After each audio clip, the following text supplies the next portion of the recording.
And the little lady just starts beaming with pride. She goes, "Oh, he's the new soccer coach down there on the field." It was my mom screaming at the referee. I had not had her. Push the game in a positive direction in the States or in the world. When you get back into the youth game, it's about the business In the side. game It's of about retaining football, players. It's wisdom's about key. adding. Listeners tuning in deep like a sea. From the pitch to the mic, we share our dreams. Voices echoing loud, hear the passion's themes. Passion and knowledge, that's our goal. Stories unfold, let's take control. From the field we rise, let the voices be heard. Every insight shared, every single word. Football's the game, but wisdom's the prize. Join the conversation, it's time to rise. Time to rise.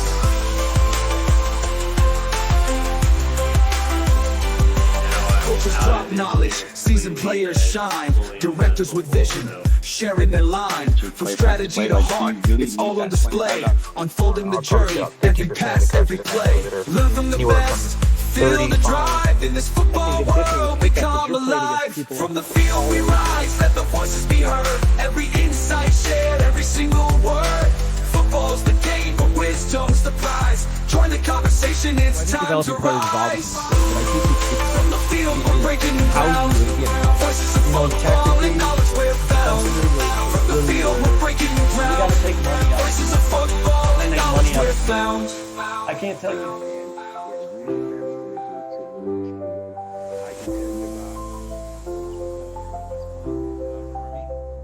So it's how do you make that lesson fun for the crowd that you're Found it on my own was I Coaches stumbled drop across knowledge, US seasoned soccer players shine. learning center. Directors with vision, sharing the line. From strategy to heart, it's all on display. Unfolding the journey, every pass, every play. Learn from the best, feel the drive. In this football world, we come alive.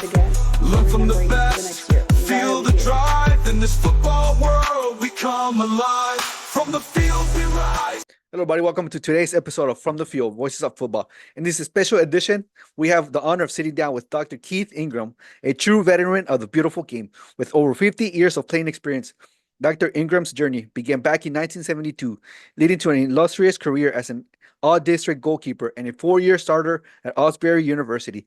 He was also a two-time NAIA District 25 champion and the proud winner of the prestigious Gamble Walker Cup. Join us as we explore his enduring passion for soccer and the wisdom he's gained along the way. Dr. Keith, thank you so much for being here with me in this podcast. I'm so honored to be here. I hope I've got stories worthy to add to the podcast and your membership. Hopefully, like I said earlier in our pregame talk, that I'm not going to come across as the get off my grass old guy, but I'm older than your dad. I'm 64, about to be 65, but I think I got a few things to add to the story in the mix. Definitely. So so you started back in 1972, right? Yes. Can you take us back on your journey, back to your childhood in 72? What was some of the earliest and most cherished memories of playing soccer in that time? We did not know anything about soccer. Somehow it stumbled in our way, and we invited a friend that had invited two other guys to explain the game of soccer to me and my brother and my mom and my dad.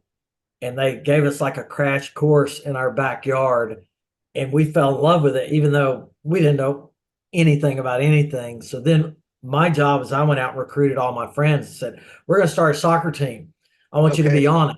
And they're like, okay. They didn't know anything about it. We're going to the library looking up in an encyclopedia. I know if everybody even knows what that is, but it's a book of knowledge.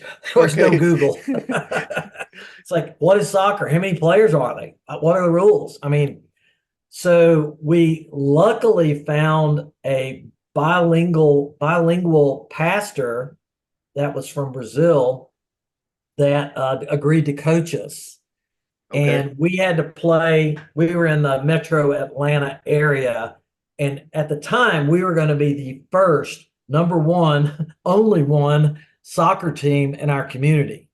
Oh, wow. And we couldn't play anybody in our community because there was nobody our age to play.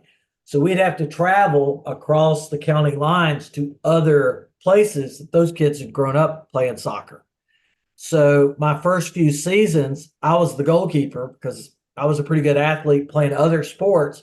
And they figured, well, if you're a good sport like tennis and basketball and all that, you probably could be a goalkeeper pretty good. Well, I got really good really fast because we got hammered. I mean, the ball just kept coming and coming and coming. And I'm making saves and everything. So we played 2 seasons a year, multiple years. And this is like the old Bad News Bears. I mean, we were awful. We get beat like 17-0. I mean, it was Wow, terrible. okay. Somehow we stuck it out. And over time, we got better. We practiced and we got better, and we'd lose 3-1. That was like a victory to us. And then finally, in our 4th year, 8th season, we played on a gravel field. I'm not kidding you. There were 4 patches of grass that were about that big where the corner flag sat. It was not a blade of grass anywhere else. It was gravel. I'm not kidding. I'm not elaborating. And we actually beat a team and did like a little Gatorade pour over the ball. We were so excited after I don't know how many games we played and got beat. And that was the first time we got a win. And after we got one win, then they started happening. But it was like in our mind, it's like, we're never going to win. We're going to be the only team that's ever played that's never, ever won. And I'm going to show you something. This is pretty cool, Eduardo. Okay. I don't know if a lot of people have their very, very first soccer uniform. Wow. Okay. I was on the Santos team because the coach was from Brazil, so he thought Santos was awesome because that's where Pelé was from. And there's my crusty number. Of course, it's short sleeve. We didn't know any difference that the goalie should be wearing long sleeves. Okay. And eventually, long story short, the big yellow soccer ball up there on the top ledge is autographed by Pele. I met him when I was a coach. Super friendly guy. He was brought in to do a speech at some high school coaches association meeting, and we got pictures with Pele, and I got him to autograph my ball. Wow. And he was, about this tall to me, but he put his arm around me to like to get me close. And he was probably in his 50s then, and I was a young coach. I was probably 26 or something like that. But I'm telling you, he was built like a brick house, man. When he put his arm around me, I'm like, I came over there. I mean, he was built. This was years later. And I'm thinking, no wonder people couldn't get the ball off of him because he was just like a coiled spring. But one of those great kind of things there. But we finally played, won some, and then my parents were good at not saying no, so they approached the local high school board, and we didn't have high school soccer, so they petitioned that we add high school soccer. And this is in Georgia. Everything I'm talking about happened in Georgia. So they reluctantly said, okay, we'll do a high school soccer team, and I got to play my senior year. All the rest was recreational soccer and all that. And when I say travel, we traveled to the other places. Eventually, we got to host games at our place, but we got to play high school soccer in Georgia. They tried to kill us, literally. High school soccer was in January and February, the 2 coldest months of the year. And they did that so we couldn't mess up the high school football field. So because the biggest kid we have is 150 pounds. It was nothing. I mean, it's like we were not going to tear up anything, but they were so worried about us messing up the field, so they didn't want us to play in the spring because they were going to have spring football practice. So it was quite the drama and all that going on. So was lucky enough to get that done. Then I looked for a college to try and figure out where I could play, and I found a place that had an accounting degree, and it was X number of hours away from school, and they weren't offering scholarships. So they said you can walk on because that's all we do is really walk on. And it was a small Christian liberal arts college up near Lexington, Kentucky, Asbury College. Back then it was a college, now it's a university. And it had about 1,000 people on the campus. Okay. And we were the biggest sport on campus. They didn't have any football program or anything. So in the fall, college soccer was king. And all of our friends would come out and watch us play.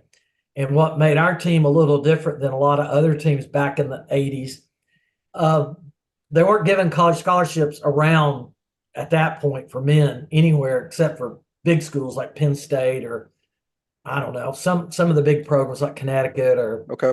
Clemson. Way back in the day, they weren't. It just wasn't that popular.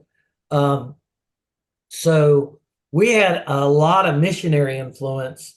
So the mission boards would tell the parents that were missionaries, if you'll send your kid back to Asbury College, we'll pay their way. We'll give them a scholarship academically or whatever. They couldn't do it athletically, but if you'll go back, they can go to school, get a good education, they could play soccer, and then their ploy was maybe they'll become missionaries too. Okay. So we had all these guys from Guatemala, Brazil, Laos, Taiwan, South Korea, you name it. They were all over the place. And I think we had 2 kids from Kentucky and 3 kids from Georgia up there in Kentucky, and the rest Okay. were foreigners. And we would go play these big schools. We were a small school, 1,000. We'd play the University of Kentucky with 35,000 registered, students. Right. And we Right. play University of Louisville with 25,000. And other schools up there were really big, and we just beat the tar out of them. They could not figure out how this little church school could beat them. But we had all these wonderful players from all over the world that, we just magically took the ball down the field and did amazing things and scored tons of goals. And it was funny. You think about systems of play, basically it was me and a sweeper and 2 outside backs. And then like everybody else was on offense. I mean, it's like everybody go the goal. It was crazy. It was like midfield. What's midfield? I mean, we're always up and then we're always yelling, get back, get back. I'm like, how do we even manage? But we just slowed things down and pushed them to the outside of the field and used that sideline to slow them down. So we finally got somebody that would loaf back and be a midfielder and start guarding something else besides, real Attacking. estate. Yeah. But it was crazy back in the day. Well, in the earlier days of soccer, I don't know if everybody, they had no defense, or maybe just one defense, and everybody else was That's wingers what we and experienced. I was shocked. I thought we were going to be very sophisticated, but it's like kickoff, everybody's over the other half of the field, and I'm begging my 2 outside backs and we call them a libero that was like not supposed to guard anybody. He was supposed to just back up whoever had the ball on that side. And they were constantly just yelling, get back, get back, get back, get back. And then we'd get the ball, and then my job was just to send it as far into the crowd as I could. So my leg was dead. I was hitting half volleys, like drop kicks. Just really okay. far. Wow. Okay. And I could throw far, but the coach like, if you have any chance at all, send it. We're going to play the numbers game like Hail Mary football. Just send it. Just send it We'll get a over. flick on header, and we'll be off to the races again, and just pressure at the other end of the field. So my college coach was named Cecil Zweifel. He is now passed. Great guy. Loved him to death. He had never really had a goalkeeper that wanted to be a goalkeeper all the time. A lot of his keepers he had, they wanted to be like part-time goalie, and then sometimes they want to be a striker. And that's usually what, used to happen in the old days. Is like you fancy yourself, you could do both. I'm like, I'm a keeper. I want to train as a keeper. I want to work out and do these things to make me better, because I'd gone to soccer camps and that's what goalies did. He said, well, if you could pass the fitness test, I'll let you do that on the side. You can do that, all that drill stuff that you want to do. I said, okay, tell me when the fitness test and what it is. He said, we're going to run 3 holes around the golf course, and you need to finish in the top 10 of the 25 guys. I said, by golly, I'm doing it, because I wanted to be down at the other end of the goal working out with like a manager doing stuff in the other goalie.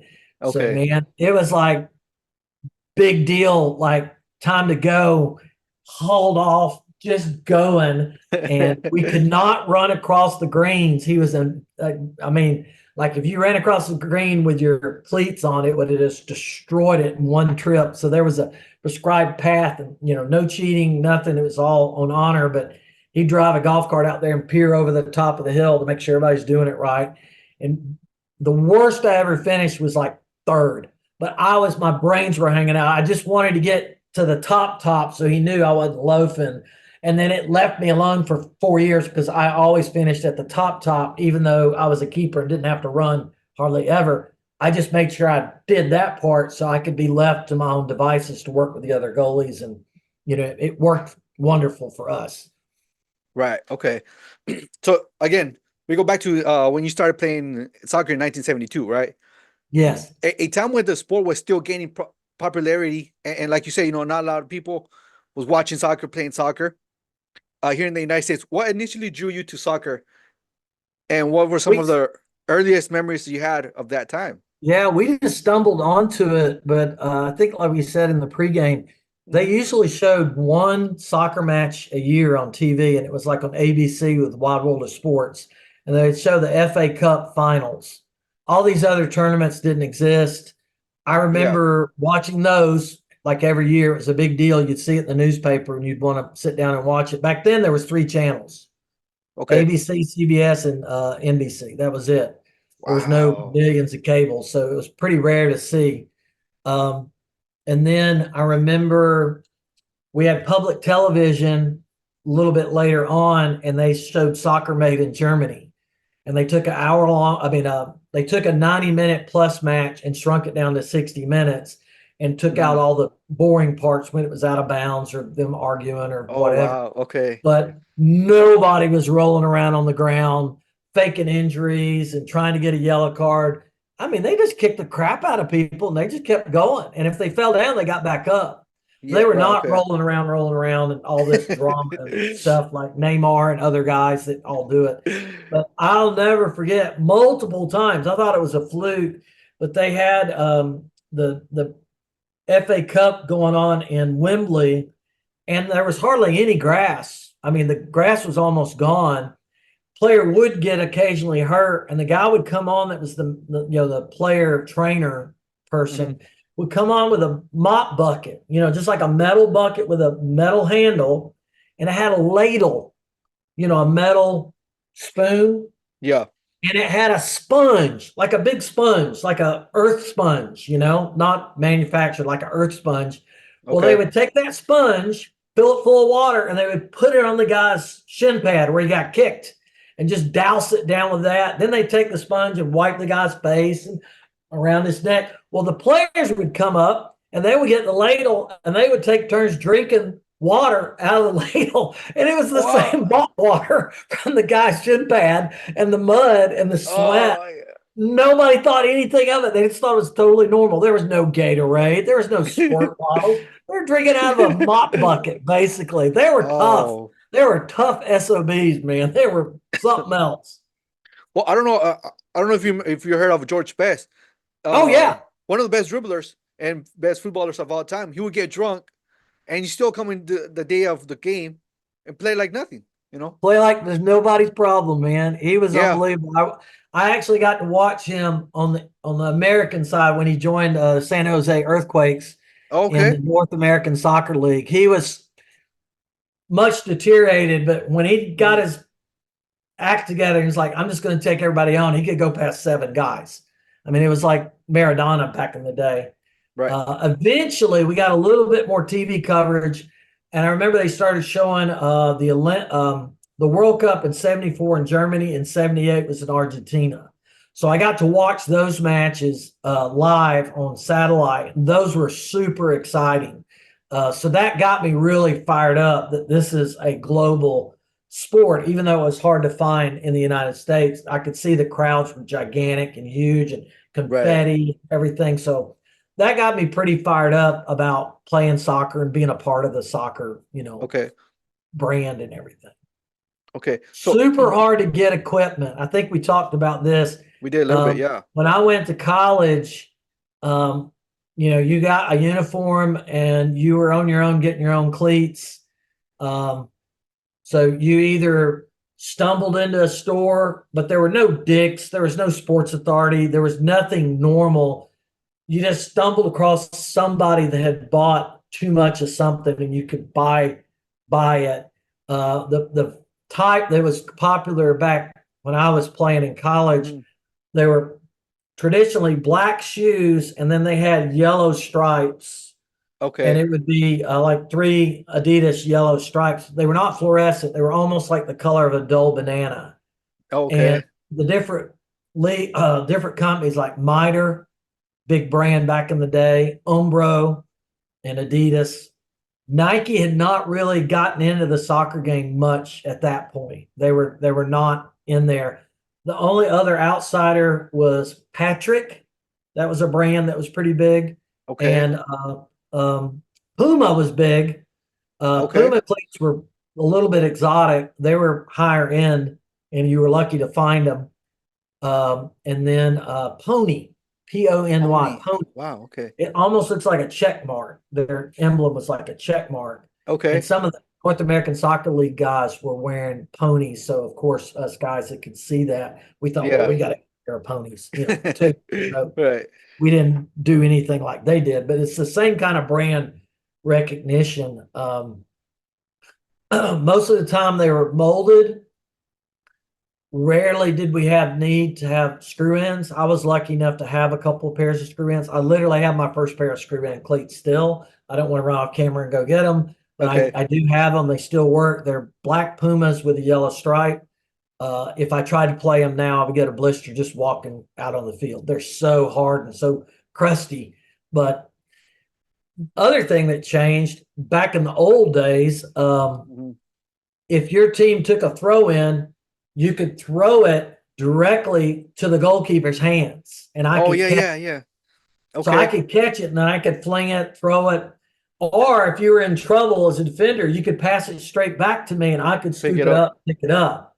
It wasn't until the 90s that they changed that rule because I believe Peter Schmeichel in Denmark, their defender and goalkeeper were passing the ball back and forth, killing time, eating up the clock.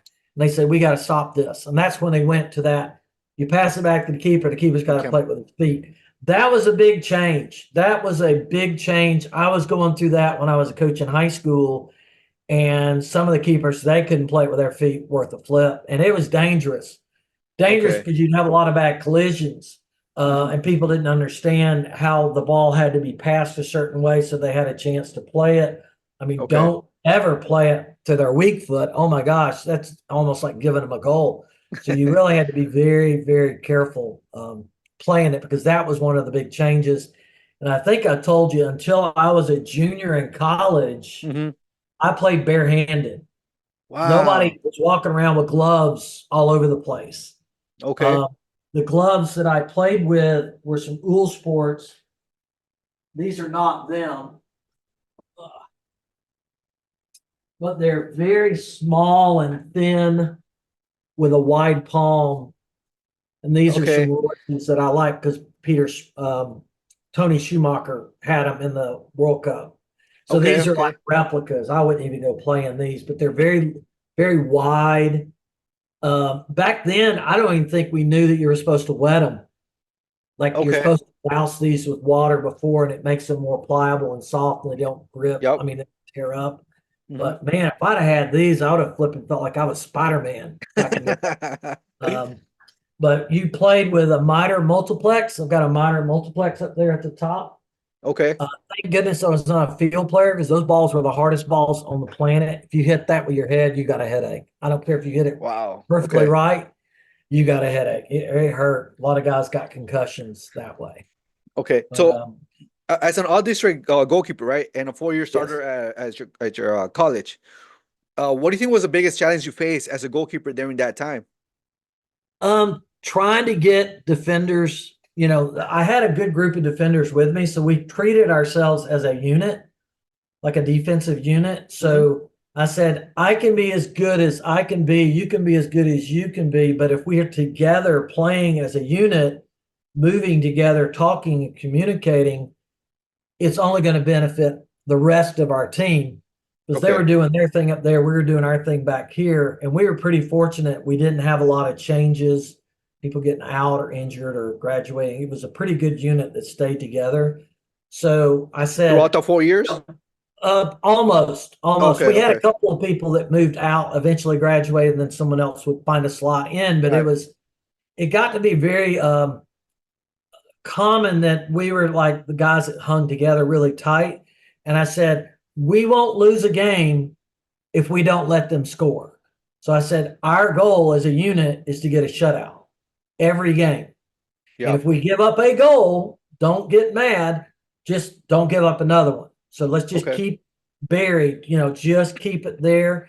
And even if we have to play the ball out of bounds, which is unheard of now in this version, let's play it out of bounds and we'll have enough time to get people to come back and defend with us.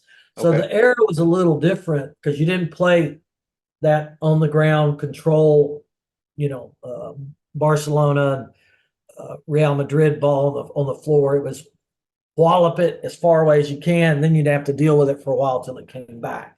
Okay. So that allowed us to be noticed as a unit. And because we all played as a unit, I ended up getting some more of the accolades because it was easy to spot the guy that caught the ball compared to the guys that were defending. But my defenders usually made the all region team as well, or all district. And the way they did it in NAIA, that was the league I was in. The district was really big. So when you think of district, normally you think of like a small local area, but the district covered, there were 32 districts of soccer in the NAIA across the whole country. So Okay. if we were a district person, that means you were one of the best of the 32 squads around the country. So it was a pretty big group. So it covered Kentucky and North Carolina and part of South Carolina and like Ohio and stuff like that. So it was a pretty big, it was like a pretty big map. So if you'd have made the that squad, even though we didn't play anywhere, you just got named to the team that was, on paper, if you will. Oh, wow. Okay. So, and right after college, after you graduated, did you go into coaching at that point, or Pretty did you keep quickly, I playing? went into coaching. On the aside, all the records that my team set back in the 80s, right after we finished and I graduated, Yeah. the programs up in the area started spending money on soccer. Okay. Kentucky started doing scholarships, and University of Cincinnati, we played them, University of Louisville. So the game changed, and our team had a hard time competing with them. A lot of times they wouldn't even schedule them anymore, so they had to play other schools. So all the records that my team set back in the 80s still stand. Like I had the lowest goals allowed average for a season and for a career, most shutouts in a season, most shutouts in a career. All those saves for a season, save for a career, all the coaches that have come since said like they'll never be broken because we don't play that. We're not got that luxury to play like that anymore because we're at such different competition levels. So I'm like, hey, me, who cares? But went into pivoted a little bit, decided I didn't like accounting. Went and got a physical education health degree, came back to my hometown and got a job as a PE teacher and coach. And then was lucky enough to have a friend that invited me to be his assistant coach at a high school that I went to as a student. So the program that I helped start as a kid, a few years later, I ended up coming back as the assistant coach. Wow. And that was pretty cool. That was really pretty cool. And then starting then, that was in the middle 80s, I started doing soccer camps all summer long to supplement my income. And soccer camps were a novelty. Nobody else was doing them. There wasn't like a soccer camp on every corner. So you could get a pretty good crowd of kids because it was growing. Parents didn't know how to teach it, whereas dads knew how to play baseball. They could do things with their kids. Well, this soccer thing, nobody knew anything unless they were an immigrant because there were no American people that knew how to play. It was everybody from somewhere else that knew how to play. Yeah. So I actually could offer something that others couldn't. So I ran all these camps for, 10 to 15 years. I was running camps to help supplement my income as a poor, lowly teacher. Just a little bit of money. So I got into that. Funny story. after 2 years of assistant coach, I heard that another high school just down the road was going to need a new head coach. And I'm like, I should try for that. I didn't know Okay. anything about the school other than the name and the address. I didn't know anything about the program. There was no internet. I didn't know anybody to call, say, hey, is this a good fit? I Okay. just went in, called the school, heard you need a soccer coach. I'm your guy. How do I get in to interview? It's like, come on in. Let's talk to the principal. So I talked to the Okay. principal, told him I'd played, did all these things. He says, job's yours. No problem. We'll see you. You know, we're going to move you from that school to this school. You know, so I started teaching there. Lo and behold, the team I inherited, 0 for 33. Wow. 0 wins, 33 losses, more red cards than goals scored. They were a Wow. bunch of thugs. They were horrible. Parents were even worse. Oh, Arguing God. with the referee, throwing stuff at the referee, complaining about everything. And all the kids want to do is just fight. You know, they were just, Okay. so I'm like, what have I done? So I said, okay, I've got to instill discipline and organization into the program. So I just started from scratch, had a team meeting, invited all the players to come, said, here's what's going to happen. We're going to have weightlifting on these days. We're going to have running on these days. At that point in Georgia, there are certain rules you can and can't do and stuff with the ball and not and all this, all kinds of hoops to jump through. But I stayed within all the rules. Okay. Okay. Okay. I said, it's optional. You're not required, but if you want to make the team, you're going to have a hard time not making the team if you aren't able to do what the standard is. So I explained to them what it was going to be like, and they bought in. They loved it. And I said, you're not going to miss. When it got closer to the schedule, I said, of the season, I said, here's the schedule. We've already got all these matches. Here's all the practices. Here's a calendar. This is where your parents have to bring you. No one's missing for spring break. You're not taking off because Queen is in concert somewhere or you want to go party or whatever. You're going to all the soccer matches. And they loved it. They responded really well. Okay. And the toughest meeting I had, because I had the players, like in the day, we would say it was a contract. Here are the rules. Here's what will happen if you don't follow the rules. Here's what the consequences are. You know, miss the first half of the game, whatever the rule was that we had picked. And then I had to have a meeting with the parents because I had them sign a sheet. Basically, the short version is we will cheer for our players. We will encourage them. And bottom line, we will not scream and berate the referee. I told the fans, the parents, you guys have the worst reputation in the state of Georgia. Every referee knows who you are. So we've got to flip that script. If we're going to ever get a close, questionable call, we have to be cheering for our guys and leaving the referee alone. And I said, this is not up for debate. I'm just going to turn and I'm going to point to you to go to the exit. There won't be a warning. So if you scream, you got, where are your good glasses, Mr. Referee, blah, blah, blah. And, back then you could hear everything anybody said because there was not that big crowd. So we get everybody, believe it or not, all the players signed off, all the parents signed off. And they're like, this is going to be wild, but I don't know how we're going to do it. I said, well, somebody's going to have to elbow somebody up in the crowd. If you hear them, you're going to have to sit together and elbow them to tell them, cool, you're going to have to be in the parking lot. Okay. We get to our first, I think it was when they moved soccer to the end of February now, so we wouldn't die. So we were playing in February, freezing cold. The only people there are parents, a couple of random girlfriends, nobody else. They're all in like sleeping blankets and eating, hot chocolate. It's just freezing cold, wind whipping in. And out of nowhere, I can't hear it because I'm on the field, but up in the crowd, these two moms relay this story to me. And this is the whole truth, nothing but the truth. This little old lady is screaming, giving the referee the business. You stink. You're terrible. Get your eyes checked at Pearl Vision. I mean, just going to town. I couldn't hear it because I was right on the game, you know? Yeah. So the two moms are like looking at each other. It's halftime. They're like, maybe we should go introduce ourselves and ask who she is because maybe we need to tip her off that she's going to get in trouble. She keeps yelling like that. So they go get a hot chocolate, get an extra one for the other lady, walk over to her, say, hi, my name's, Mary's Ellen, and my son's Trip, and he's number 11, and this is Billy's mom. He's number 8. Who's your son?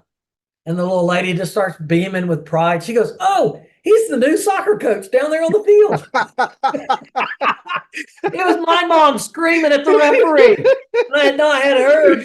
I mean, poor preparation on my part. I have her sign the document, Yeah. I found out about it. And I said, Mom, you cannot do that anymore. I mean, she was so embarrassed that she was screaming like that. But I said, that's what I'm trying to end right now. And we joke about it still. My mom's still alive. And Okay. we have these talks about things like that all the time. So it was hilarious. So funny story that goes along with that. When I switched from the assistant job to the head job, of course, we had to play the two schools together the first year. Oh, wow. Okay. I mean, it just worked that way. So there was a lot of bad blood between the players and the new players that I picked over them. And the other team was like the old team I had, big, tall, lanky, muscular, looked almost like football players, just kicked the stew out of the ball, ran it down, had the ball, just real rough. And I had a bunch of 5'8" Maradonas and just teeny little guys. So we played it on the deck before it was popular. We were knocking it around in triangles, and it was like keep away. To us, it was just keep away, keep away, keep away, and then get a shot at the end. So we're playing at their field, and I mean, they are really agitating. They're screaming and yelling, hollering. I mean, you'd think it was a big bloodbath match. And to them, it was. My guys was pretty calm, but it got ramped up eventually. We got into it. They were leading 2-0 at halftime, and they were dominating everything about the game. My guys were intimidated. They were scared. They were so much bigger. And I said, look, it's not about the size of the dog. It's the fight in the dog. So we've got to get the ball down on the deck, play it, boom, boom, boom, real fast, because they're going to come in trying to kick the crap out of the ball and you. So you got to get rid of it quick. So we sort of kept our strategy going and started knocking it around, and we just started making them chase, and they didn't like it.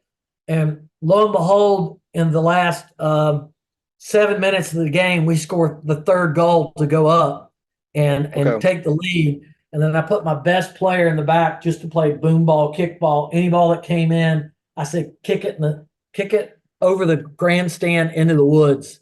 So they have to go get another ball. I mean, just kick it as far away as you can. And he did exactly what his coach said. I think we lost 6 balls. They were using practice balls. We just kept kicking it out, killing time.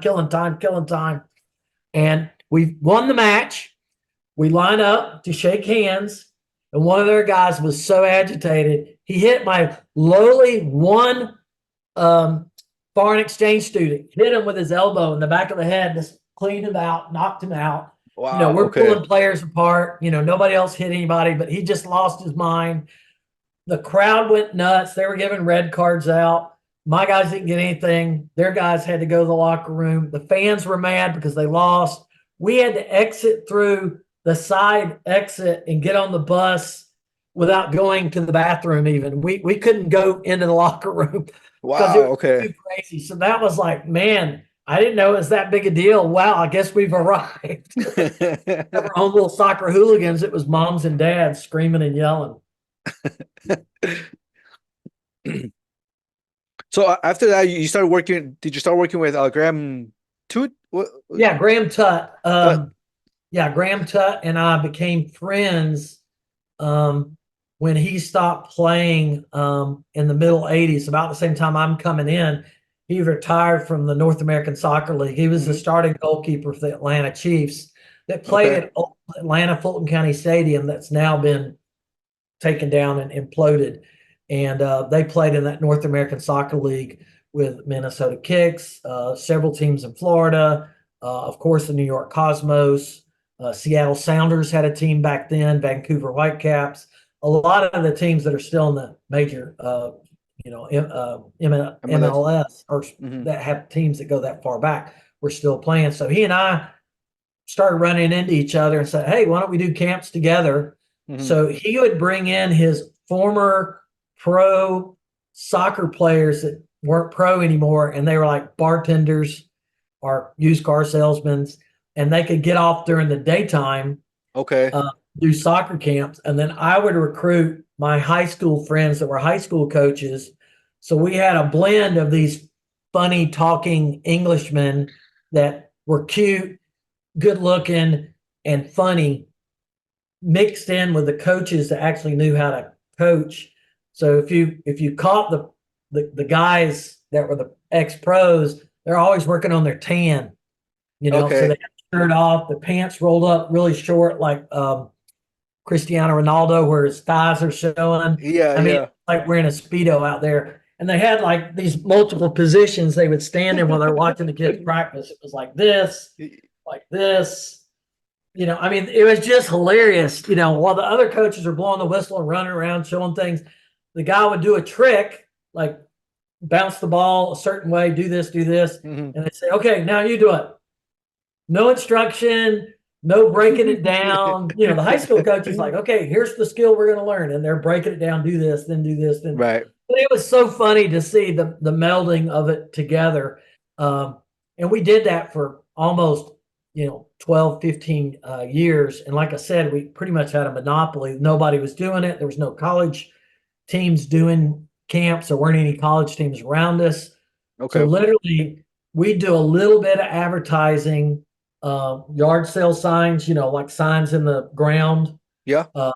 ads in newspapers, still way before the internet. And if you wanted to be in the camp, we would mail you a brochure, ask for a brochure. Ah, really? And we had to mail them a brochure. So my job was to mail everything out. We had a phone number on the thing, call this number, we'll mail you a brochure. And the moms would have to fill out, the t-shirt size. I mean, the big deal was you gave them a t-shirt, the advertiser camp, and those kids would wear that camp shirt every day during the summer because it's like the only soccer shirt you could get. And they would advertise your camp for you Okay. all summer long. Like they sleep in it if mom didn't peel it off of them and wash it. And then we always gave them a soccer ball because it was a big deal. And we got our name when we finally got better. We got our name put on the soccer ball. And then kids would advertise for you by having the soccer ball. Way, way before the internet. And you actually had a check, and Okay. they in. And, it was not unheard of for us to have 100, 150 kids at the camp. And we'd know how many were showing up. And then we'd have drop-ins. So we always had a big, group of coaches that were on standby. Like we've got 150 kids. We need, usually our ratio is about 11 to 1, about 11 to 1. And we'd get a discount on the shirts, get a discount on the soccer balls, and everybody left happy. They repeat customers, they come back, they bring a friend. We tell them if you bring a friend, we'll cut off $10. I mean, it was easy. It was easy. Okay. Eventually we got into where we were doing overnight camps too. And that was like a big deal. Okay. You could really stay deep into the night and get a experience that you're in a college. Okay. And they loved it. They loved it. It probably back then it was $300. We probably paid $99 to get the food and the beds at the college and the use of the fields. But what we ran across when we'd go these places, hardly any of them had soccer goals. So Graham, in his book, he bought a used ambulance from one of the airports. Okay. And he decorated it all over the place with soccer stuff. And inside the ambulance, we had these quick goals that broke down really small. Okay. And we would haul those goals to all these different fields all over the state. I don't know if this will show right there. There's the ambulance right there. Wow. Okay.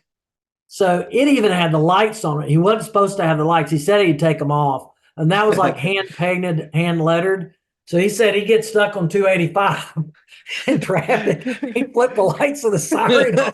And he was just one of those crazy Englishmen. It's like, until I get caught, I'm going to do it. Okay. So Graham was a great friend of mine. He wrote a book called Never Give Up, the Graham Buster Touch Story. It's on Amazon. It's a great story about the old days of soccer. It mentions a lot of great stories. If you're a history buff like I am and you love soccer, it's a really good story. There's a picture of him in Atlanta United catching the ball, taking out somebody's defender. I think there's a guy's head inside of his arm here. Yeah, there is. Yeah, yeah. Not squishing him, that's his guy. That's his teammate, much less what he do to opponent. But one of the interesting time. things, sorry to interrupt, but one of the interesting things I found when I was looking you and him up was that he started Atlanta Comets, I think it was, which is Atlanta what? Comets. The Comets. He played on the Georgia Generals after Atlanta United, and then he started a youth program in the metro Atlanta area. No, it was in the indoor Canterbury Park. It was an indoor league. Canterbury Park. But he played with David Chadwick as the coach of the Georgia Generals, and they were trying to make it in another league below the North American Soccer League. Because I know he played like indoor. Yes, he did indoor in the NASL version of the indoor, Yes. and I think they were pretty darn good. But he told me years later, Yeah. he hated indoor. Oh, It was wow. Okay. terrible. He goes, I'm so tall, I can't get to the low ones. I'm great up here Yeah. because he's tall as the goal, and his arms got to the two corners, but so many of them were down on the ground. Okay. So they ended up bringing in another keeper that was cat-like quick. It was Victor Noguera, Okay. who played for the Atlanta Chiefs and had a long career. He kept playing. He was especially good. But Graham hated playing indoor. He was under contract with the outdoor team, and then they got paid extra to play indoor. So if they played indoor, they got paid more. They got paid the most outdoor, but like if you want to keep your job, you better play indoor with us. Okay. And eventually they were so hurt in one of the playoffs, they let Victor play in goal and Graham played striker as a target player because he was really tall and long-limbed. He could be a target player and hold the ball and let the guys run up, and then he'd knock it off. So he was a pretty decent little striker, for that day and age, even though he was a keeper. Yeah. Then give me a second. I think he started Atlanta Attack.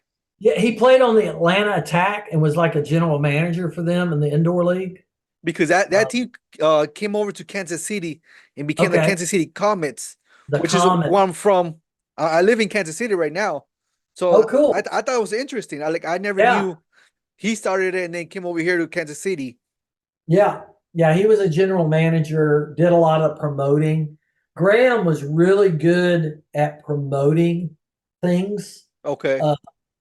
Getting a buzz about it. He eventually was named to the Georgia Soccer Hall of Fame for his contributions to youth soccer. Yeah, I seen that. Yep.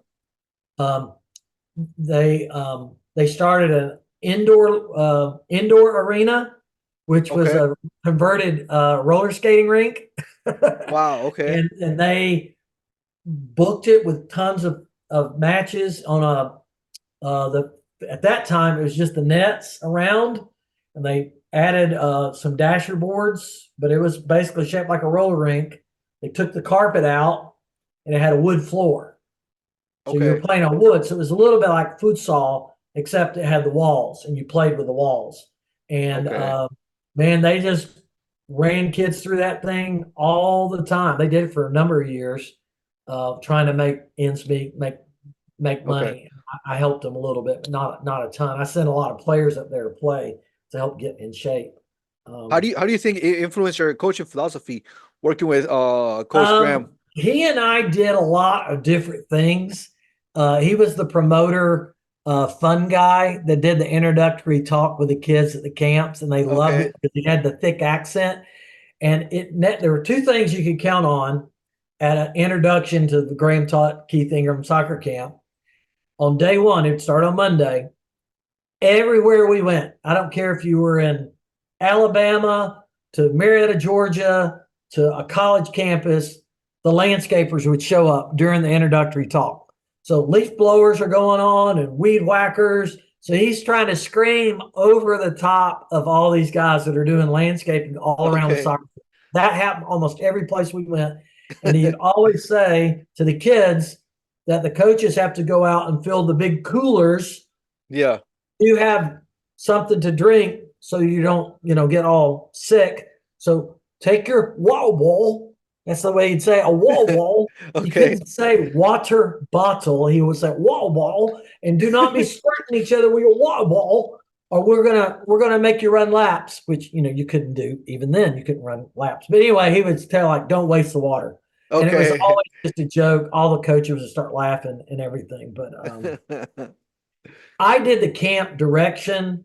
I told the coaches and I gave them the curriculum. I was the teacher, said, here's the curriculum. Here's what we're going to do today. Here's the drills we're going to all do. You're going to gauge them with what you've got. And then we're going to have this culminating activity at the end of the day. And then at the end of the camp, he was there for all the photos and take pictures. Everybody got a certificate. Everybody got an award, like a medal. We were picking stuff up right and left, just so the kids would want to come back. They got a T-shirt, they got their soccer ball, and they were trying to keep up with them. Can you imagine having 150 soccer balls that all looked exactly alike? Yep. This is back when Sharpies were hard to get. A Sharpie marker is hard to get, so you're trying to write them with anything, and all the balls are alike. So it's like, holy crap, before we end today, we got to go out in the woods and find out everybody's soccer ball. They rolled down the hill or whatever. He influenced me in a sense that you can do bigger things if you want to, without saying, in your little voice that I can't do that. One of the things, going back to my coaching philosophy when I was doing high school coaching, is I might not always have the best talent, but when you were doing high school soccer way back then, it was very different the way the game was officiated, and they gave you a lot of leeway in how rough you could be and how the game could be played. So what I had noticed early on, it was revolving door substitutions. There was no rules for substitution because they wanted as many people to play as possible. So you could sub as much as you wanted. And where was this at? In high school? This was in Georgia. This was right, in Georgia but for high school? For high school. Now, back in the early days, there were no subs on the pro level. If you got hurt, they carried you off, you play with 10 men. And then if your goalie got hurt, no sub, somebody put on the goalie shirt, and they played the rest. Pele did that 4 times in his career. He played goalkeeper when his keeper got hurt before they added substitutes. Really? And as far as I recall, in his record, he was never scored on in the 4 appearances that he made as a goalkeeper. Okay. Wow. So that's a little known fact. I've got a picture of him doing a bicycle kick, and like I said, I've got a autographed ball. Okay. But what I did for my teams that were okay talent, we didn't seem to ever have the big tall guys, the athletic specimens that like the national team likes to get a hold of now. Yeah. My guys were like the small, wiry, quick, fast guys, little guys that are just bouncing around really quick. So I made an emphasis on fitness and technique when it wasn't as common as it was. And we tried to pass the ball on the ground really quick and fast and not let the big lugs, hit us, but we ran the daylights out of it. So we made it intentional to be a cool thing, to be really fit. Okay. So I started a program called PIT, and it was preseason conditioning. Like I said, there were a bunch of rules in Georgia where you couldn't use the ball, but you could train, you could lift weights, you could run, but you couldn't have a ball. That was like coach. What do you mean you couldn't use the ball? The kids could do a ball drill on their own at home or at some other place, but as the high school coach, they would not allow me to coach the kids outside of this season, out of this window. Oh, why? It was very restrictive. I don't know why, but that's just the way Georgia was. Okay. So you'd have a window when you could start your kids with a soccer ball, and then like 4 weeks later, the season would start. You had 4 weeks of training, then you could have your first match. Anything before that, you couldn't touch a ball. Now, the kids could do it on their own, go to the park, do whatever, but I couldn't be there. I couldn't Oh, coach okay, them. I okay. couldn't instruct them. So what I did is I didn't want to waste those 4 weeks trying to get them into shape. So I spent pretty much the school year getting them in phenomenal shape. So when we hit the first day that I could train with a ball, I mean, they were like Supermen. They were running and gunning and flying. Okay. So I started this program called PIT, and it meant physically intense training techniques. Okay. Training techniques. The kids called it PIT, physically intense torture techniques. So the stuff that I used to do, and I actually have one of the shirts. It got to be very popular.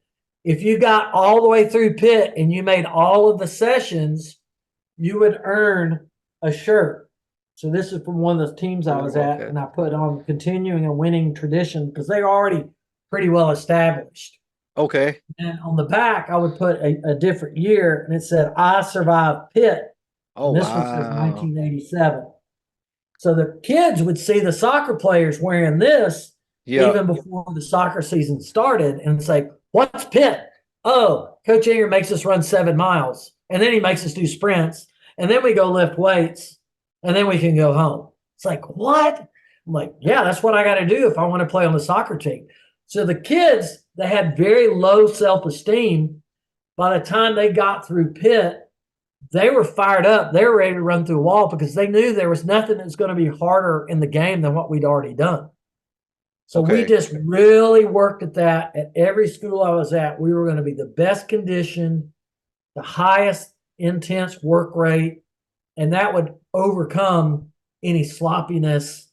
Because my philosophy is if you're the forward and you lost the ball, your job is to run the ball back down and go get it because it's still an attacking third. You do not Yep. lollygag back and be a prima donna. You go get the ball back. You lost it. We gave you the ball. You lost it. Go earn it back. Okay. Yeah, So yeah. that was part of our early philosophy, and it stuck with me. And the guys that I meet up with still that have played for me, it's like I still do some of those same drills that you did that ran us to death. And they would run through the subdivision, you know. Mm-hmm. I either had a car or I'd borrow keys from one of my coaching friends, and I would drive through the subdivision because I had a route and we spray painted it, you know, with little dots. So they knew what the route was and they knew where to go. I would ride my bicycle through and make sure they knew what the route was so it was legit. And we timed them.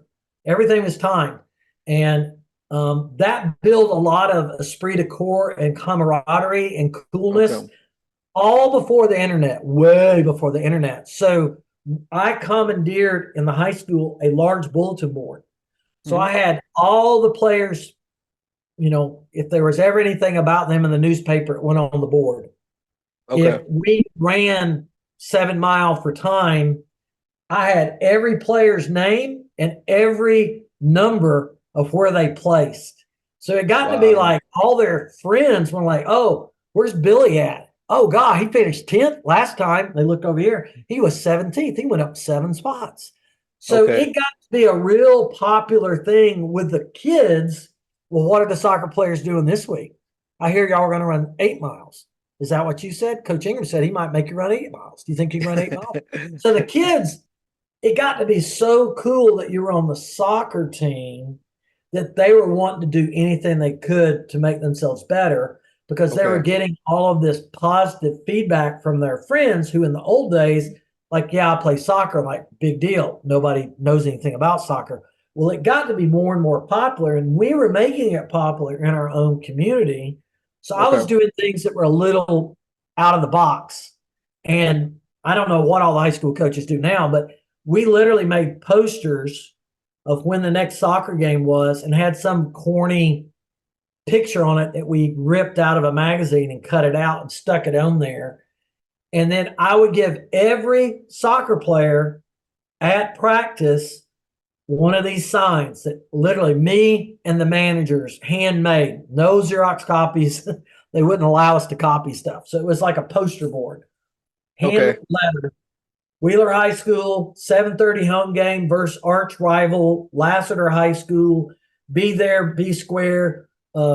Someone will win a contest, you know, or a chance to kick a a penalty shot or something. We always had some kind of gimmick going on. I gave every player one. I said, your job is to get that poster hung in one of your classrooms by Wednesday for the soccer game that's happening on Friday night. And then Okay. the next 2 days, between the 2 days, either Thursday or Friday, after you get it hung, permission of the teacher, can I hang this next to your blackboard? Can I make an announcement on Friday to come to my game? And it Okay. brought out the shy guys and the cocky guys and everybody. It's like, man, that's scary. I don't know if I can talk in front of my friends. But Yeah. if they were willing to share that, I want you to come to my game, a lot of people came to the game because it's like, this guy must be pretty good if he's willing to say, come to my game. Because he's Okay. putting it out there in front of high school land, which was pretty villainous at the time. Yeah. And at that one high school, I had more players trying out going through pit that literally I was trying to run away because I had too many players. Okay. There's not many coaches say I had too many players, but I had 120 players trying out Wow. for high school Okay. soccer. And they could play. This was not like Billy and Bobby saying, oh, let's go play soccer and never played. These kids had played travel ball and played at a high level in the Atlanta metro area. Okay.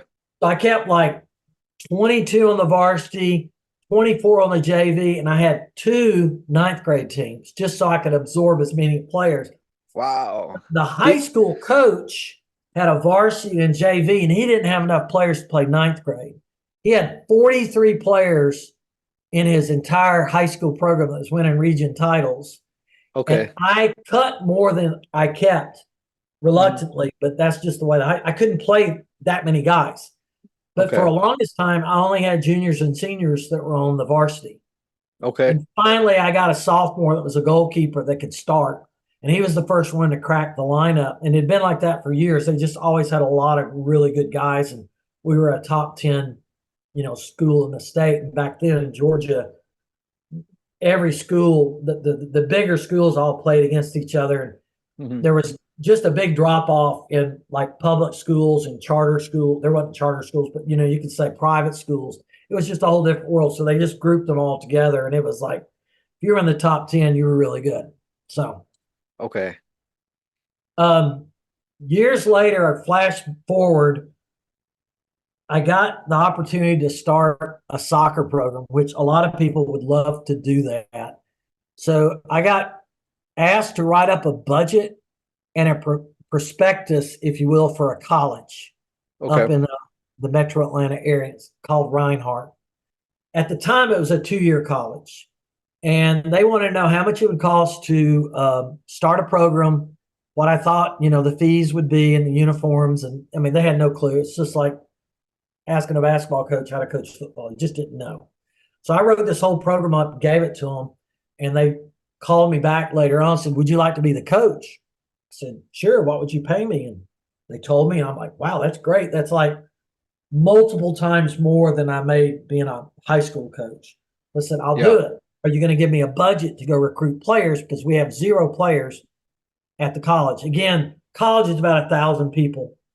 So they gave me 3 scholarships, which I then subdivided up into little slivers. So I could say to players, hey, how about coming to play for us on our new team? And we're going to be playing all these teams. And maybe you didn't get in the school you wanted to go in, but you can play here. We're going to have a chance for you to play, because what's good is go someplace and not make the team, or go someplace and not get to play. At least here, you'll have a chance to play. So I went out and started recruiting players, and I would go to all these high school games, and I had a brochure, that I could hand them, say, hey, have you thought about going to have you thought about going to college? Here's a college that you could go to, you could play. We're starting a program. So if you don't get your first choice school, I can be your second choice school. And I'll give you some scholarship. And the thing I told the parents, and I told the kids, I can't give anybody a full ride. That's just not possible. I can give everybody enough to cover your book. So let's just say $500. So I gave 20 something different guys $500 a piece till all my budget was gone. But they could say, I got a scholarship. That's all they want to be able to say is, I'm going to go play in a brand new team and I got a scholarship. They didn't say how much the scholarship was for. And that's all they want to do is save face because they've been playing all the way through high school. Mhm. I traveled in Georgia 5,000 miles to recruit Wow. out in my little Ford Ranger pickup truck, driving all over the place. And I had a newspaper guy that was sort of in charge of our marketing department, if you will. Okay. Mhm. So I asked him to get all the newspapers of everything in the 10 counties of Metro Atlanta and get the sports pages and look for soccer articles, like when they posted scores, and it would say, Mhm. Jimmy Ballas scores hat trick against North Cobb. I'm like, that's who I want to talk to. So I would Okay. do all this detective work. He would send me a pile of these in a vanilla envelope, and I'd go through them and I'd track down the coaching list of the high school, and I would call the coach on their planning period. Man, it was a lot of freaking work. Hey, this is Coach Ingram. I'm the new head coach at Reinhardt College. Do you know if Jimmy Ballas is committed to a school yet? No, he hasn't. I don't know if he's going to go anywhere. Could you give me a way to contact him? You know, either I can mail it to you or I can mail it to his house. I'd like to send him a brochure. And then I'd get a schedule from the kid if they showed any interest. And we were sending mailers out all to the high school coaches. Like, do you have kids that might want to go to Reinhardt College? And it was so funny. It's so archaic now. That was the font. I thought it was so slick that I had font that was not typewriter print. This was all done on a typewriter and then cut and Wow. pasted Okay. with Elmer's glue. And then I thought it was so cool that it's here. I mean, it was just as archaic as it could be. And I'm talking about the team and the program and all these things. And we sent those, and we had some fancier ones than that, but those all got mailed out all over the place. And then I taught the college into letting me have like a weekend where the players could come up and they'd stay in the dorms. They'd feed them. And then I could watch all the players and let them practice. And they could see the school and the whole place. It was like a college visit. And they said, we'll do it, but you got to have at least 10 guys come or it's not worth it. I had Okay. like 35 or 40 guys show up. And they're like, Wow. we've done these for other sports. We've never had anybody have anywhere close. We kept telling you 10, knowing you'd probably get 5. And they said, Okay. you have 35, 40 guys. We were blown away. This was amazing. This is great. How many do you think are going to come? I said, I don't know. They really liked it. It was fun. They thought the girls were cute, so they were pretty excited. And then, we showed them what we had and what we were going to get. And one of the things, they didn't have a lot of money, but they had a lot of land. Okay. So I looked at what I thought I was going to get, and I went out to this big field. Literally, I heard one of your other coaches on your podcast talking about a pasture. Basically, it was a pasture. We shooed the cows away for like a year, getting it ready, and we really cut it short. We fertilized the heck out of it. I was dragging water up there, no in-ground sprinkler, but I was dragging the hoses out. I would go up there and it'd turn on, and I'd have to move it, and then I'd go home, and I'd do that once or twice a week. It was just grueling, but I made the field to fit our players because I knew we were going to play in some little bitty cracker box places. So I knew when we practiced, I knew what the field would be like. We needed to play in a close proximity, so we'd shrink, the field up for practice with cones and stuff. Yep. But when it was our time to play at home, I had a 125-yard pitch by 80-yard pitch, and I had acres out beside it. Yeah. So it felt like you were never going to have the ball go out of bounds because there was no like tree line right next to it. The bleachers were, one side, and the coaches' boxes were on the other side. The teams would come in there like, where's the lines? They're so far apart. And we ran those teams off the field because they couldn't even connect the pass because they'd be so far apart. their pass would die before it get to the next player because they just were out of. It was just like playing soccer in the dark. They just could not figure it out, and we got used to it, and then we were able to adapt because the way we played real quick and fast, and shot the ball down the line and all that stuff. But when they showed up, they couldn't. I mean, the field was it was like the biggest field you'd ever seen. So it freaked people out. They were like, when you go there, you're going to die. The coach calling, when they ask each other the scouting report, well, how's Reinhardt? It's like, oh my gosh, are you playing him at home? Oh my gosh, you're going to die. You better be ready because that is the biggest field ever. You're going to run from the goal to the half field and you think you're at the other end of the field. You're only halfway. So it played into our play, and we had to play a lot of 4-year schools because there weren't that many 2-year schools we could play. And even then, we had a very good winning record. My first year, we had 10 wins, which was unheard of for a 2-year school to be playing all those 4-year schools. And we didn't have any juniors. I mean, there was none there. It was all freshmen or sophomore, mostly freshmen. So I recruited all these guys. We had a great time. Unfortunately, it didn't last very long because they wanted me to come on campus. I needed to get a certain degree. They're going to pay me less money, and I need to work with my family. So I just said, okay, it's all right. Okay. Now, when I was recruiting, I would get the schedules from the kids, and they'd have these big soccer tournaments in Georgia. And I didn't have a budget to go outside of Georgia. So I was just picking Georgia kids. So I'd go to these under 19 tournaments at these big complexes where they'd have 10 or 15 fields. And I'd have the schedule, and I'd go out there. And I had my blue satin jacket with these giant letters on it that said Reinhardt College Soccer. I mean, it was like a freaking billboard. I mean, I looked like I was part of the Run DMC gang. I mean, it was bright and shiny. It was just obnoxious. But I was my own billboard. So I'd go up and talk to parents and give them a brochure and all this stuff. Well, I bumped into the Clemson head coach back in the 80s. His name is Ingram, and he was from a foreign country. And he was known for bringing soccer to the ACC. And they were always good. He had a wealth of talent from all over the world. Mostly foreign students played for him that were older. They were older, and they were really good.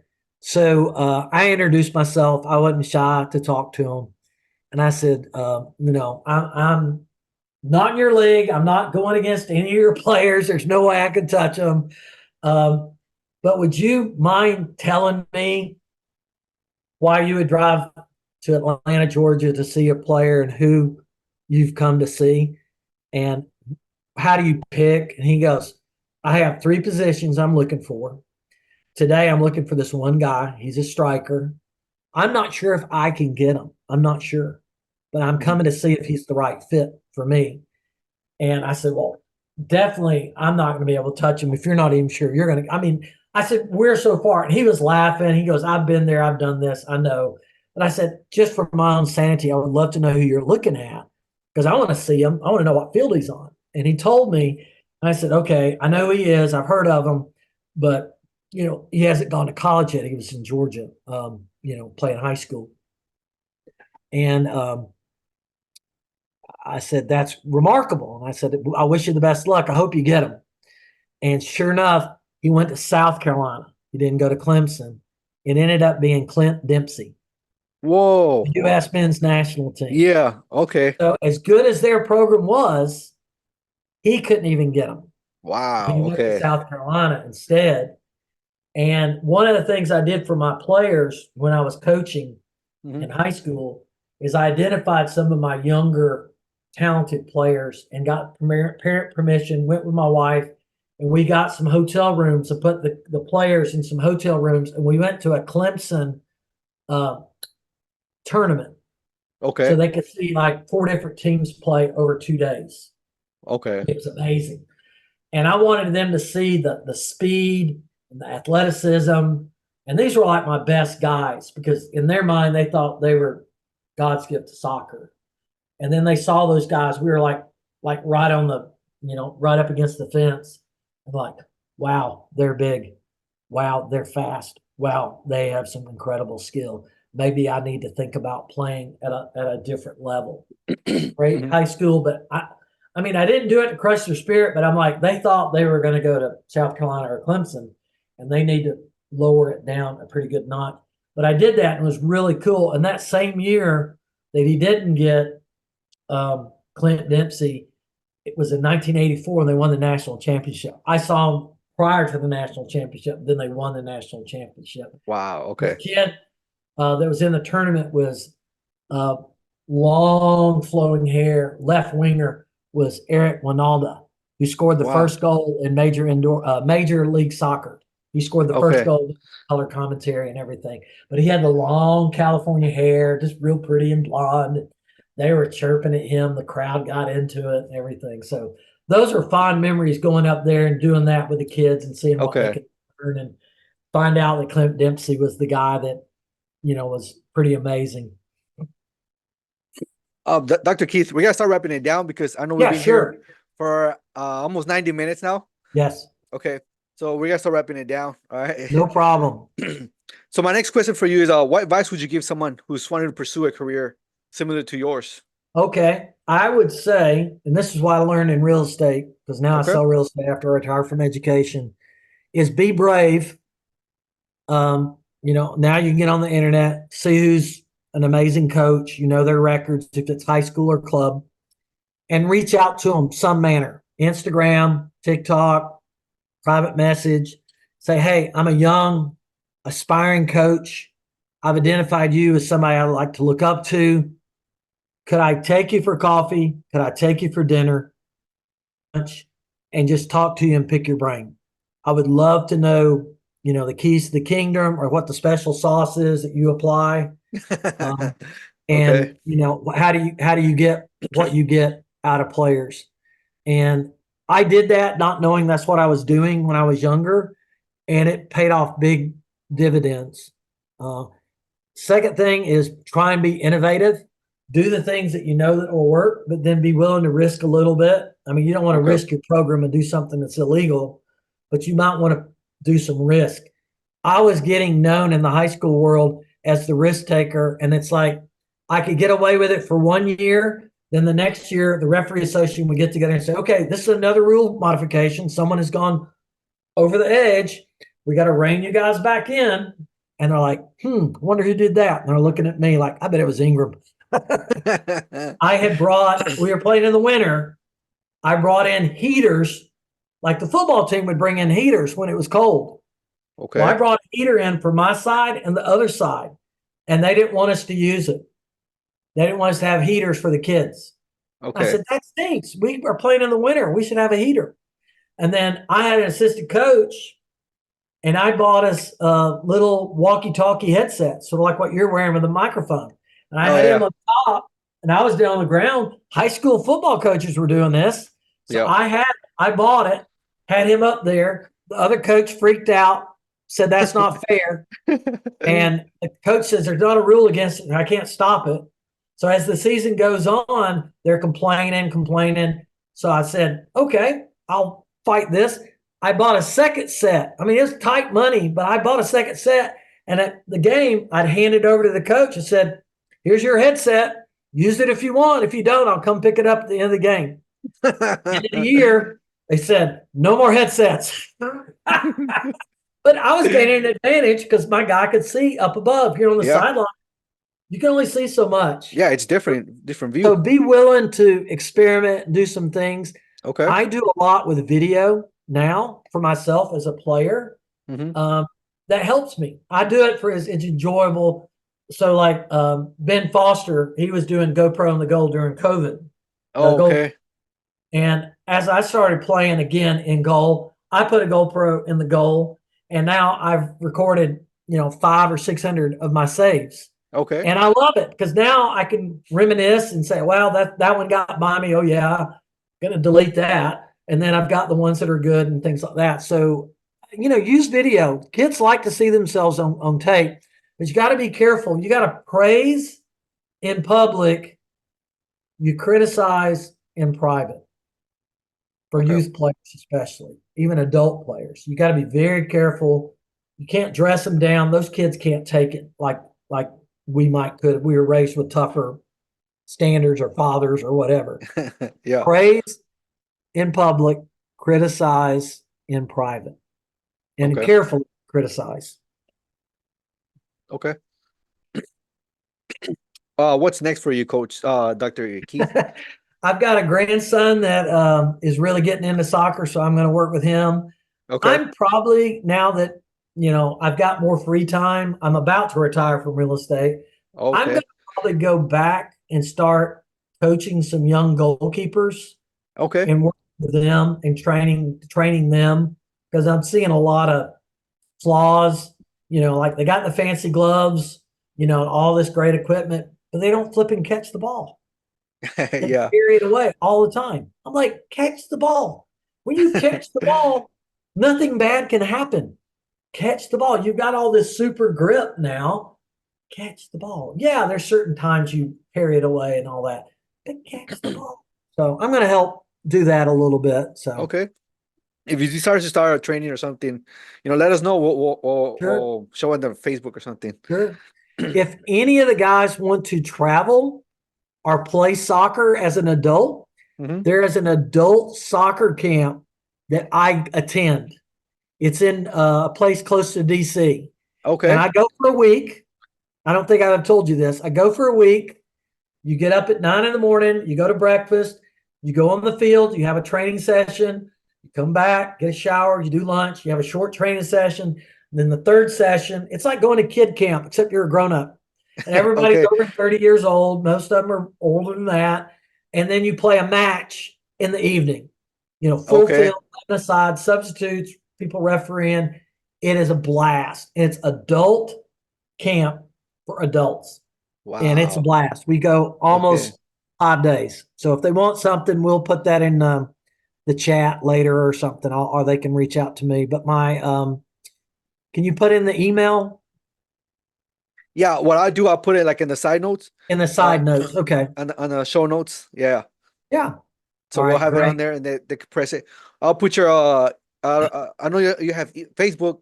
I don't know if you have I know you have Instagram as well, I because have I've seen it. Instagram. I have Facebook. I have a little bit of TikTok. I don't have a big presence, but maybe I'll get Instagram or TikTok famous someday, but some kind of crazy save or me crashing into the goalpost or something. But it has been a pleasure reminiscing and talking about the glory days of soccer for me. And I just hope some people have enjoyed some of the silly stories. I hope they've enjoyed some of the things I've had to offer that you can do now. Golly, I mean, you can do your own highlight tape now as a kid going into college. You can do social media blast. I mean, there's just so much that you can do to Yes, help there your is. position as a player or as a coach. It would be an exciting time to be Yes. involved now. Oh, It really, absolutely. Yeah. So as you look back on your journey, both as a player and coach, right? What legacy do you hope to leave behind for your oh man, I hope people have good memories. The kids that I worked with as soccer camp kids and players of mine, none of them have ever said like, wow, that was terrible, or I hated you, or anything. It's like that was some of the best times. We were crying when you were doing stuff to us, but we Yeah. all threw up together and got sick. And I'm like, hey, look, if you're coaching now, don't do the same stuff I did. You got to take it down a couple of notches. And I had one of the guys, I was coaching his son in goalkeeping, and I said, oh, I'm going to do this. I'm like, I don't think you can do that nowadays. I don't think so. And he's like, really? I'm like, yeah, take it down a notch. I don't think we can do it, but I would say, if you have the time, you have the energy, try and get the coaching licenses that you can. At the point when I was very involved, I went through the National Soccer Coaches Association and got a national diploma course and an advanced national diploma course, which would have been equivalent of the USSF like B license. So that Okay. was as high as that one would go. And I was thinking at some point I was going to get my A license so I could coach, professionally if it ever came Well, up. oh, okay. I would just say, learn from people, talk to other coaches. Generally, they're pretty good guys. There'll be a few people that are like, nope, don't want to talk to you. But you can win a lot of things with kids if you record the data. So when we practiced, we didn't Yeah. always do big sided games, but boy, when we did the small sided games, Yeah. like 3-on-3 with, I made all these little PVC pipe goals with nets. I mean, it was battle. I mean, you got bragging rights for the week if you won the 3-on-3 tournament that we had at practice.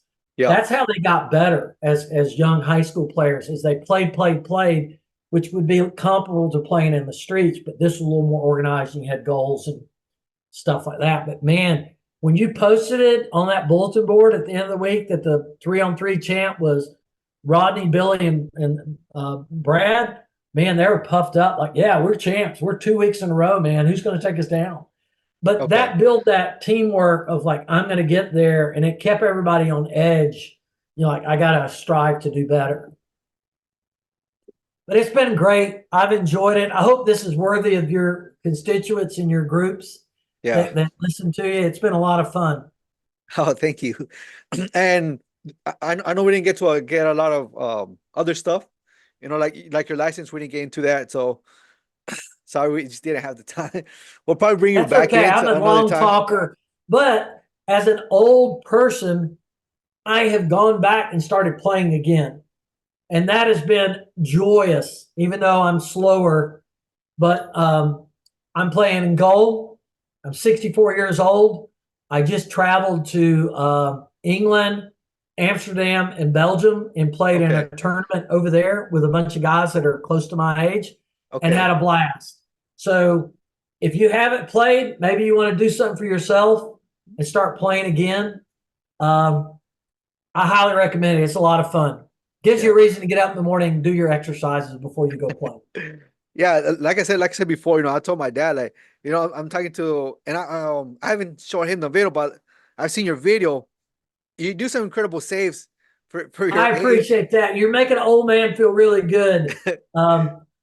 The landings are harder, but I have better equipment. So I have more padding. I'm very padded.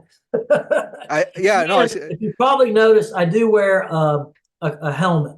Yes. Yep. Because of my age, I'm a little concerned about hitting my head on the AstroTurf. Most of the place is AstroTurf, and I'm afraid of getting concussions. So I've never had a problem with concussions, but I want to keep it that way. So I play even in the heat. I wear my helmet because my wife asked me to, and I'm going to do it. And it saved me a couple of times from hitting the ground or hitting the post. Yeah. You know, so it's a lot of fun. So maybe we can do a follow-up laugh Olympics or something. Well, I've seen one where you like come out to the feet and like take out the player. Like you're brave to do that. Like you're not. I come out pretty strong. Yeah, you I'm do. trying to work on my flexibility where I can do the K save, like manual maneuver, because that didn't exist when I was playing. And when I played, you know, younger, there was no feet. You took a goal kick or you took, you know, a punt out of your hands. There was none of this playing off the ground and back to your feet. Okay. That's crazy. That's wild. So I've had to work on my game, learning to do that and do better. Now, I always could demonstrate and do drills with kids at camp and stuff like that. Yeah. Playing under pressure now with guys barreling down at you that are a lot younger, because all the guys I play are much younger than me. Yeah, I wish I had one group that was 60s and over, and all they want to do is just argue. Like, I'm going to wait for guys to take a chill pill. You just argue too much. And I want to play on a big field, big goal, even though it's a bigger challenge, because I don't have the feeling that it's always on top of me like you do on indoor. Like, that's just nuts. It's just too much action. I'll get hurt. So, gotcha. No, that's an incredible video. That well, show your dad. Maybe we can inspire him to get back out on the field too. I'll show him the video. How can people know more about you, Dr. Keith? Just, you know, send me an email. I'll talk to anybody. I'll do a Zoom call with them. I can tell them some of the things that I would suggest that they do as a coach. As I was a coach, I always mentored young coaches. Mm-hmm. And then as I was a principal for 20 years of my educational career, I mentored a lot of other principals as well that were trying to figure it out. And there's not always a book on how to do these things and how to treat people. Yeah. But if you treat people with respect and dignity, they tend to want to run through a brick wall for you. Yep. So take care of your custodians, your janitors, your secretaries, your colleagues, and they'll take great care of you. But I'll be ready to talk to anybody. I'll Zoom with them. I'll give them ideas. I'll let them pick my brain. I've got a little bit of brain left. I don't have much hair. That's all gone. Somebody said, I'm the same age as Brad Pitt. And I said, well, I did work in high school, and that's probably why I don't have any hair and I have all these wrinkles, because I worked in high school for a number of years, or I would look like Brad Pitt. You have a Facebook, Instagram? Facebook, You want to share? I think it's Keith Ingram, and I'm Okay. Dr. Keith Ingram on Facebook, so they Okay. can private message me there. We're super excited to be hosting 8 matches in the Mercedes-Benz Stadium here in Atlanta, Georgia for the World Cup. I do not have an inside track on tickets. I'm sorry.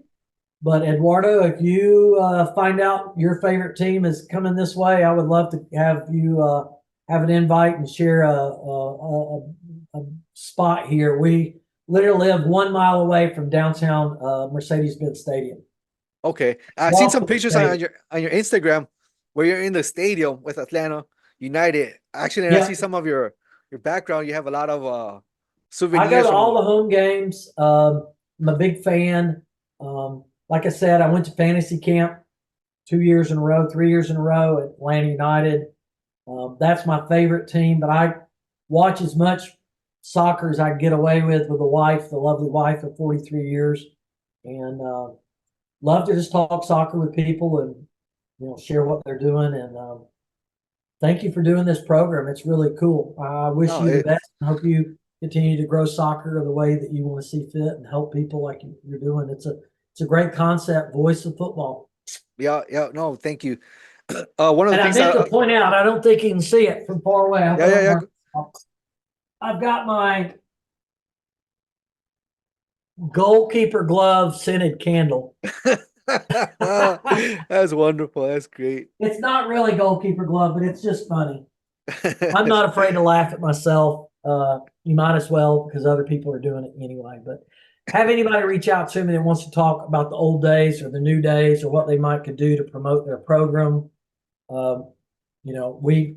Like I said, when I was doing the college thing, our newspaper guy took pictures of me signing the kids. So we made a big deal about signing them. And then it went back to the newspaper that they were from. I mean, that'd be like doing social media now, but that was social media, the local newspaper.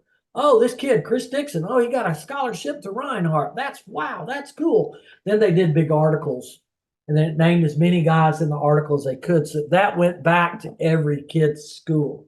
Right, of course. You do stuff like that, those people are going to be enamored to you. Now coaches have social media, and they can post tweets, Instagram. Obviously the kids are going to do it, but the coach does it. It's going to go a long way to getting kids that want to be a part of your program. No, absolutely. Yeah. So the next couple of questions I got for you, Dr. Keith, it's just silly questions. All right. Okay. How would the game of soccer change if the ball was shaped like a cube instead of a sphere? I think we passed more on the ground. We definitely cut out on heading.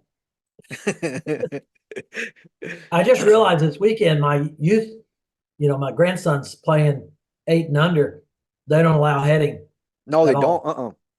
No heading. If it hits them in the head, they blow the whistle and they give the other team the ball, even if it's accidental, And I think they made a rule where the goalkeeper can't punt it. He can drop it on the ground and kick it, or he can throw it. Because I think they're trying to avoid those big long punts where the kids are like under it trying to head it. So I think that would have drastically changed the game if it was sort of sliding across the ground. Like a hockey puck. You think about a hockey puck, it sort of slides. Yeah, no, for sure. Imagine soccer was played on the moon. How would you adjust your goalkeeping technique in zero gravity? Near zero gravity, I think I could get to the corners. Okay. I wouldn't have to worry about chip shots because it would be floating up there. I think I could turn around and run and go get it if I didn't fall down. But that would be pretty. I'd hope I had a better spacesuit than those guys did on Apollo 11. I would hope to be not that bulky, because I'd hate to get a puncture and then go bouncing off the craters of the moon, until I go out into outer space. But right. If you could only play soccer using one arm and one leg and one arm, which one would you choose and why? I guess that'd be a right and a right. I'm mostly right and right anyway. Okay, no left I- on there. Back in the day, depending on what referee you got as a college player, Mhm. and, you know, you didn't know the referees that well unless you had a lot of home matches. Well, this one guy kept posting up. You know, I'd get the ball, I'd go out to the edge of the box. This is back in the day where you had 6 steps, not 6 seconds. You had 6 steps to get the ball distributed. Okay. Okay. Well, this guy would post up in front of me and block me my movement. So if I stepped to the right, he'd step to the right. I stepped to the left, he stepped to the left, and then that allowed his team to like back up. And I'm like, Mr. Referee, you can't do this. I've got to be able to play the ball. And he's like, play on, you know, all this. So I got fed up with him. So he posted up. I put the ball sort of like over my head, which is over his head, and I put it around, like I'm reaching around the camera now. I'm reaching around his head and brought the ball out on the other side. So I went around and came around on the other side and then Okay. punted it left-footed. He got so mad. He started chasing me around the field because I showed him up. He got a yellow card. I got a yellow card. I said, what did I do? He goes, I don't know what you did just then, but I'm sure there's a rule against it.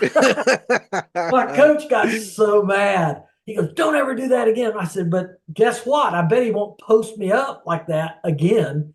That's like the only yellow card I ever got as a player. Now I'm sorry to say I did get a few as a coach. I did get a red card as a coach. Never got a red card. I'm sure I towed the line very close, but I did not get a red card. Sometimes it's easy to get one. You just say the wrong thing. But I don't generally tend to cuss, so that helps. Nah, especially in front of the players, like you got to hold back. We you know? had just gotten a high school directive that there was too much cussing going on in soccer. So they were going to crack down on yellow cards for players cussing, saying the S Okay. word or the F word or whatever. And if you got caught by the referee, they'd give you a yellow card. And then if you got a yellow card, you had to go off the field. You'd have to bring a sub in. You didn't play short, but you had to bring a high school player into the field. Well, Okay. I was after my goalkeeper in high school. I said, you've got to cut the crap, man. You can't be saying that stuff. You're going to cost us. Sure enough, beep, yellow card. Off he went. We had to bring somebody else in, and they weren't as good. And it embarrassed him, but it was a lesson learned. They changed those rules, and you got to go by it. So, Okay. Yeah, I don't know if you ever seen that clip of Jose Mourinho. He's explaining that Balotelli, he was a young player, and he had a yellow card already. And he told him like the halftime. don't get a yellow card. Exactly. Don't get a yellow card. Don't Like play that. defense, just score. Exactly. And 2 minutes into that second half, he gets a red card. Yep. There So was that's- another player. I can't remember what player it was. Uh-huh. And he had a holiday scheduled. And he'd already picked up a yellow card. So he told the guys, watch this. I'm going to get another yellow card. I'm going to get to go on my holiday. So he got a second yellow and he got red carded. So he went in the showers and then left. And he Wow. started in his car to go to his holiday. This is Oh, God. So he got a red card, so to speak, on purpose so he could start his holiday. No. I've seen Rivaldo from Barcelona. I think he wanted to go to Brazil for the festival or carnival, whatever. Yes. He's like, you gotta score 3 goals before halftime. He did. All right, so I'm gone. It's like, bye-bye. Yeah, exactly. I have my passport packed. Yeah. So I got a last question for you, Dr. Yes. Keith. Let me see. If soccer games were held underwater, what kind of fish would make the best referee and why? Ooh, fish and a referee. Ooh, maybe a flounder. I Okay. don't know why, because he'd stay close to the ground. He'd sort of be chill. Okay. I was thinking big mouth bass, but I don't want a referee yelling. I don't want him interjecting. I almost don't want the referee to be hardly noticed. You know you've done a good job if you barely notice the referee. Yep, yep. That's the kind of Dr. Keith, referees I like. yeah, of course. You know, they're not doing much. Some of my players have gone in since they don't play anymore. They've gone into refereeing. They found it very enjoyable to give back to the community by being Oh, have they? referees Okay. because they played at a pretty good level, and now they can explain things to the parents before it gets crazy. Because Oh, I okay. was surprised, even though we're at this level now in our country, of the parents who were on the sidelines with Mhm. my grandson who's 8. They didn't know the rules. They were asking like, "Do they call offsides in this?" I'm like, "Yeah, they do." And then there's some modified rules, and they didn't know. I mean, they just hadn't grown up with it. Their kid came home one day and said, "I want to start playing soccer," and they let him do it. And so there's still a need for ground level introduction. We don't want to skip that and go like everybody's got to watch Premier League and still not really know what's going on. And I know we said in the pregame talk, I was the Ted Lasso of high school soccer back in the day, other than I didn't coach in England and all that. I was Mr. Positivity. I got more out of my kids' talent than we ever should have. You know, we worked together as a unit. I didn't need a prima donna like Jamie Tart. We needed a unit going up and down, doing everything that we need to do together. And we won Okay. together, we lost together. But it was not because of one guy doing one thing or doing his own thing, like Bartatelli. Yeah. I have no more questions, Coach Keith, Dr. Keith. You know, It's been a pleasure. Like I we've come said, to the thank you end. for doing this, and thanks for asking me. And hope your audience enjoyed it. And I hope they feel free if they want to reach out, have a question or two, or have a chat. Be great, no problem.